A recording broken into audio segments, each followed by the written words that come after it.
गुरु जी को प्रणाम और सारी संगत को भी। तो जब 31st में आती है तो उदासी थोड़ी सी आ भी जाती है।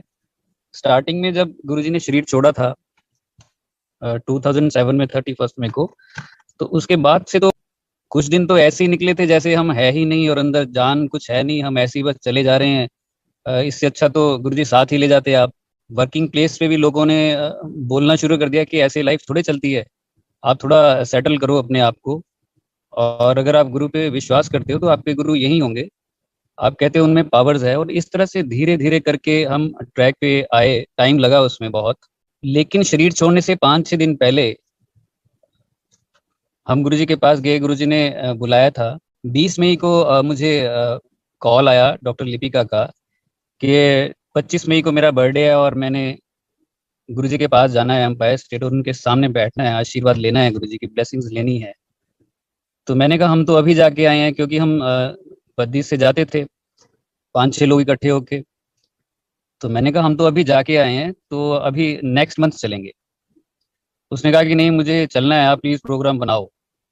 तो मैंने कहा मैं पूछ लेता हूँ बाकी सबसे भी, अगर बन जाता है तो चलेंगे, अदरवाइज हमारा प्रोग्राम जून में जाने का था, क्योंकि मई में हम गुरु जी के दर्शन कर चुके थे। मैंने पूछा डॉक्टर पुनीत से, डॉक्टर बलजीत, हम 4-5 लोग थे, मैंने पूछा उनसे कि ऐसे ऐसे लिपिका कह रही है कि चलें। तो 1-2 दिन के बाद प्रोग्राम बन गया कि चलो चलते हैं। जबकि हम जाके ही आए थे अभी, मुझे लगता है हफ्ता 10 दिन ही हुए होंगे। प्रोग्राम पूरा बन गया और 24 को मैंने रात को फ़ोन किया उसको, वो पंचकुला में रहती हैं। मैंने कहा सुबह हम आएंगे और तुम्हें वहाँ से ले लेंगे, प्रोग्राम बन गया है। तो उसने कहा कि ठीक है, अच्छी बात है, आप लोग जाए आओ। तो मैंने कहा आप लोग का क्या मतलब है, तुमने भी तो चलना है। वो कह रही नहीं मैंने नहीं चलना है, आप लोग जाए आओ अगर प्रोग्राम बन गया है तो। तो मुझे थोड़ा सा ऑड भी लगा और गुस्सा भी आया कि ये क्या बात हुई, मैंने पूछा भी है सबसे और तुमने मना कर दिया, तुमने ही तो प्रोग्राम बनाया ये। तो उसने कहा सुनो तो सही मेरी बात। सुबह 4 बजे गुरुजी ड्रीम में आए मेरे, और मुझे आके कहते हैं तेनू मेरे को आने की कोई लोड़ नहीं है, कम आफ्टर 45 डेज, मैं तेनू घर बैठी ब्लेस करांगा। अब कहती है आप बताओ मैं जाऊं कि ना जाऊं, गुरुजी तो आगे मुझे मना कर गए। और 45 डेज जो है वो 7 जुलाई बन रहा था। अब जब उसने कहा कि आप बताओ, मैंने कहा ये तो गुरुजी ने हुक्म कर दिया, अब तुम तो यहीं रहो।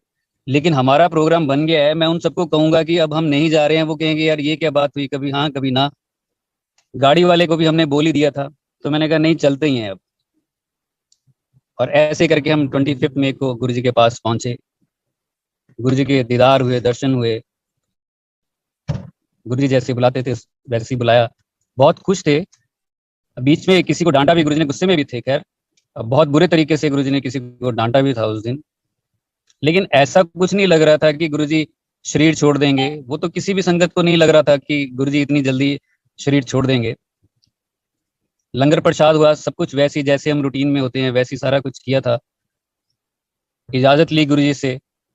उसके बाद जब गुरु जी ने कहा चलो भी बद्दी वाले, मैंने माथा टेका जाके। तो गुरु जी ने उस दिन मुझे कहा होर भी छावड़े की हाल है तेरा। तो मैंने कहा छावड़ा मेरे आसपास, एक्चुअली डॉक्टर विपिन छावड़ा हमारे साथ जाते थे, लेकिन उस दिन तो वो गए ही नहीं थे। और गुरुजी ने, जब मैंने माथा टेका और ऊपर देखा गुरुजी की तरफ, तो मुझे कहा गुरुजी ने। और उसके बाद गुरुजी ने कुछ मेरे पर्सनल बात की जो बहुत इम्पोर्टेंट थी लाइफ के लिए। जो मैंने ये कह रखा था कि अगर गुरुजी ऐसा कहेंगे तब, अदरवाइज नहीं। और गुरुजी ने शरीर छोड़ना था 5-6 दिन के बाद, और हमने प्रोग्राम बनाया हुआ था जून का। तो गुरुजी ने वो सारा कुछ रचा लिपिका के थ्रू, और हमें बुलाया और वो बात कही जिसके लिए से मैं कम से कम 2-3 साल से ये बोल रहा था कि अगर गुरुजी कहेंगे तो ये बात होगी, अगर गुरुजी कभी इसका जिक्र भी नहीं करेंगे तो नहीं होगी। तो गुरुजी ने उस दिन वो बात की और मुझे वो डायरेक्शन दिया गया। मैं बड़ा खुश भी हुआ और गुरुजी से बात हुई, हम आ गए। लेकिन हमें ये नहीं पता था कि वो हमारी फिजिकल फॉर्म में आखिरी मुलाकात थी और आखिरी बात भी थी। जिस दिन गुरुजी ने शरीर छोड़ा उस दिन सुबह डॉक्टर पुनीत का फोन आया, वो अम्बाला में थे, कि गौतम गुरुजी की तबीयत खराब है और मैं दिल्ली निकल रहा हूँ। तो मैंने कहा हम भी चलेंगे फिर। कहते हाँ आप भी बनाओ। फिर मैंने भी फिर 3-4 लोगों से पूछा, हमने एक गाड़ी की और हम भी चल पड़े। हालांकि ये बड़ी कॉमन सी चीज़ थी कि गुरुजी की तबीयत खराब हो गई। तो वो तो भगवान है, वो तो सबके कष्ट अपने ऊपर लेते ही थे। वो कभी कुछ करते रहते थे। ये बात उस टाइम नहीं लगी दिल को कि ऐसा भी कुछ हो सकता है। हमें लगा गुरुजी बीमार है, कोई बात नहीं, हम चलते हैं, जब सब जा रहे हैं हम भी चलेंगे। हम भी पहुंच गए। रास्ते में हम महामृत्युंजय का पाठ लगा के हम पूरी गाड़ी में वही चलता रहा। और हम ये सारा कुछ डिस्कस भी करते रहे आपस में कि गुरुजी आज कुछ ऐसा करेंगे, कुछ ऐसा मिरेकल करेंगे कि उठ के बैठेंगे। साईं बाबा से हम जुड़े थे पहले, तो हमें पता था कि बाबा भी 3 दिन के बाद आ गए थे वापस। तो हमें लगा गुरुजी तो महाशिव है, गुरुजी तो पूरे ब्रह्मांड के मालिक है, वो ऐसे थोड़े चले जाएंगे। वो तो जरूर आज कुछ ना कुछ करेंगे और उठ के बैठेंगे और हम उसके जो है साक्षी बनेंगे। हमारे मन में ये विचार चल रहे थे। ये न्यूज अभी पक्की नहीं हुई थी कि गुरुजी ने शरीर छोड़ दिया है। हम तक नहीं पहुंची थी। जहां पहले पहुंच गई होगी तो जरूर उनको पता लग गया होगा। 3-3:30 बजे के आसपास डॉक्टर पुनीत पहले चले गए थे। तो उनका फोन आया मुझे कि गौतम गुरुजी ने शरीर छोड़ दिया है। तो मैंने कहा शरीर छोड़ दिया? कह रहे हाँ मैं वही हूँ, बड़े मंदिर पहुंच गया और गुरुजी का शरीर पड़ा है सामने।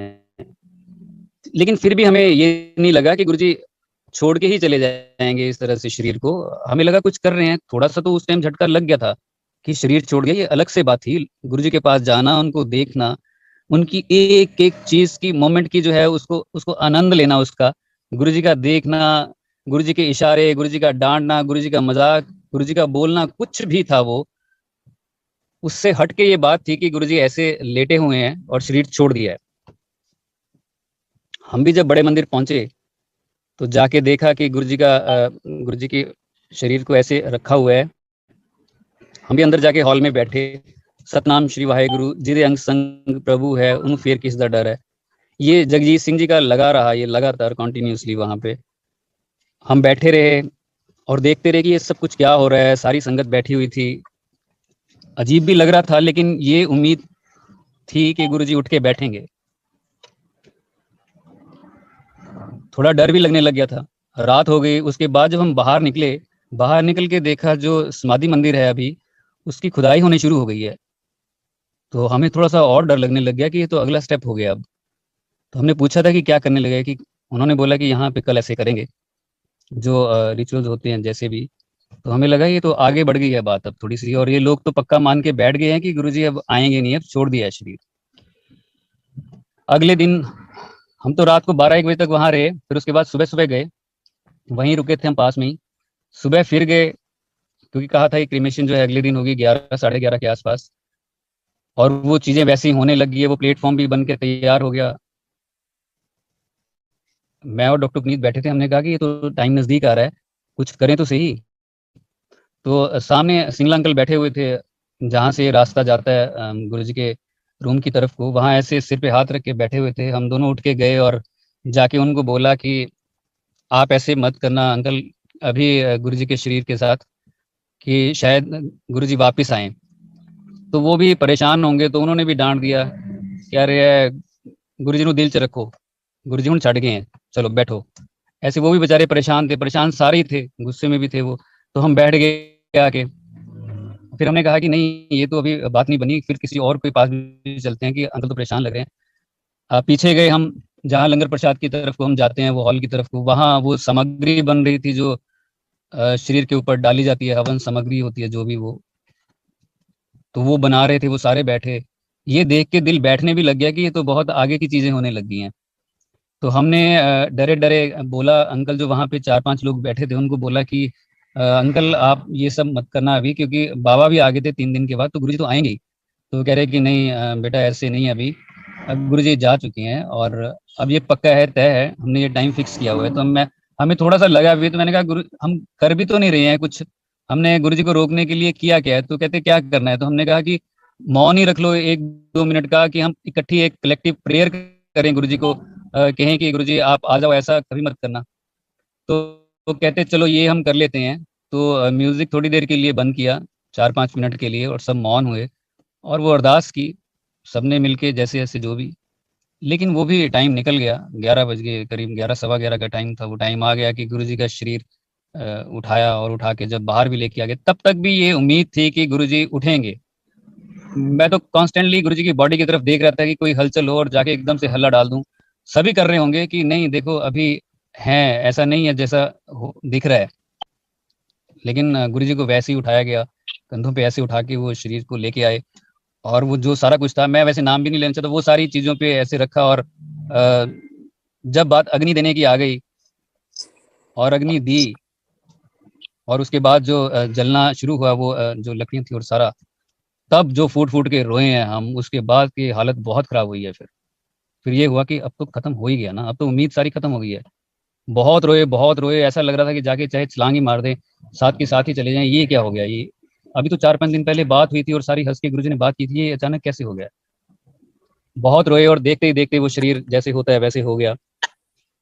लोगों ने फोटोग्राफ्स लेनी शुरू की। कैमराज हुआ करते थे उन दिनों, एंड्रॉयड नहीं थे।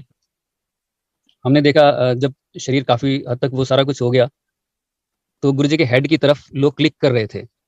तो हमारा थोड़ा सा ध्यान गया कि उधर क्या कर रहे हैं ये। हमने जाके देखा तो कह रहे हैं वो देखो गुरुजी के स्कल के ऊपर, ऐसे हेड के ऊपर स्कल पे ना ओम बन गया है। वो जो राख थी वो सारा था बिल्कुल प्रोमिनेंट ओम, और ऐसे जैसे किसी ने बहुत चित्रकारी कर रखी हो उस पे। शानदार तरीके से ओम बना है। वो आज भी फोटोग्राफ्स हैं। तब उनको देख के एकदम से खुशी भी हुई, लेकिन मन तो वो उदासी में डूबा ही हुआ था। और उसी मन के साथ हम आए भी। रास्ते भर पता ही नहीं था कि हम हैं भी कि नहीं है, कौन सी दुनिया में पहुंच गए एकदम से। सारी संगत का ये हाल था। जब हम वापस आ रहे थे तो रास्ते में आते आते कुछ हमारे साथ चंडीगढ़ की संगत भी थी। हम डिस्कस करने लगे कि ऐसा क्यों किया गुरुजी ने। और एक ने तो ये बोला है कि पता करो किसके कष्ट गुरुजी ने अपने ऊपर लिए हैं। कौन है वो बंदा जो बीमार चल रहा था और गुरुजी ने उसके कष्ट अपने ऊपर लेके हम सब कुछ छोड़ दिया है। यहाँ तक भी एक तरह से गुस्सा भी था, और परेशानी भी बंदा कुछ भी बोले जा रहे थे हम। ऐसा आने के बाद तो काफी टाइम लगा, कुछ महीने तो सेटल होने में ही लगे, सबको लगे होंगे।